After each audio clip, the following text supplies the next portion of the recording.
લક્ષ્ય ન્યૂઝ, એક નજર, એક લક્ષ્ય. ડભોઈ તાલુકાના ભાવપુરા ગામે નવી નગરીમાં તારો છોકરો મારા છોકરાની વહુ સાથે બોલે છેનું જણાવી બુધવારની રાત્રે 10 કલાકે ખાટલો ઢાળીને આંગણામાં સૂતેલા આધેડ પર કુહાડીથી હુમલો કરી મોઢાના ભાગ ઉપર 2 થી 3 ઘા ઝીકી દઈ ગંભીર ઇજાઓ પહોંચાડી હતી. ઇજાગ્રસ્ત આધેડને વડોદરા સયાજી હોસ્પિટલ સારવાર અર્થે લઈ ગયા. ત્યાં ટૂંકી સારવાર દરમિયાન તેનું મોત નીપજ્યું.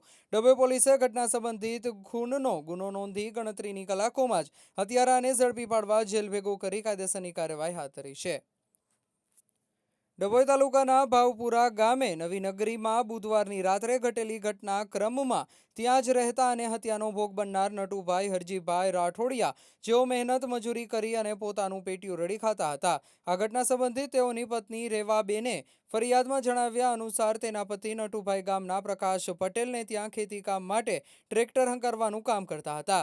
તે જ દિવસે રાબેતા મુજબ સવારે પછી પોતાની મજૂરી કામે પહોંચી ગયા હતા. જ્યાં રેવાબેન ઘરે હતા, તેઓએ પણ જમવાનું બનાવી 11 વાગ્યાના સુમારે ભેંસો ચરાવી માટે સીમમાં ગયા હતા.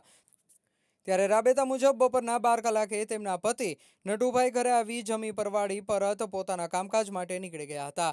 લગભગ 3:30 કલાકના સુમારે રીવાબેને પણ ભેંસો ચરાવી પરત ઘરે આવી ગયા હતા અને સાંજે 6 કલાકે તેઓના પતિ પણ પોતાનું મજૂરી કામ પતાવી ઘરે આવી ગયા. આ સમય મર્યાદામાં બીજી બાજુ તેઓની દીકરી રેખા અને જમાઈ કલ્પેશભાઈ મહેમાન ગતિ માણવા આવ્યા હતા, પરંતુ ભેંસો પૈકી પૂરતી ભેંસો ઘરે ન દેખાતા ખોવાયેલી ભેંસોને શોધવા સાંજે 7 કલાકે જમાઈ રેવાબેનનો પુત્ર અને જેઠ વિનોદભાઈ સીમા ભેંસ શોધવા માટે નીકળી ગયા હતા. તમામ પરત આવે છે. સમગ્ર કુટુંબે ભેગા મળી સાથે સાંજનું વાડું પણ કરી લીધું હતું.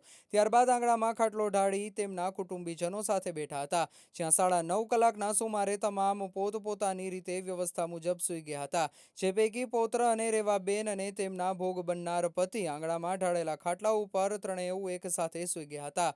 તે અરસામાં લગભગ 10 વાગ્યાના સુમારે ત્યાં નવી નગરીમાં જ રહેતો જયંતિભાઈ સનાભાઈ રાઠોડિયાએ અચાનક હાથમાં કુહાડી લઈ ખાટલામાં સૂતેલા નટુભાઈ રાઠોડિયાના મોઢાના ભાગ પર ઉપરા છપરી 2 થી 3 કુહાડીના ઘા કરી લોહી લુહાણ કરી નાખ્યા હતા. સાથે સૂતેલા રેવાબેને બૂમાબૂમ કરતા ઘરમાં સૂતેલા જમાઈ દીકરો, દીકરી વહુ તથા ફળિયાના અન્ય માણસો સત્વરે દોડીને આવી પહોંચ્યા હતા.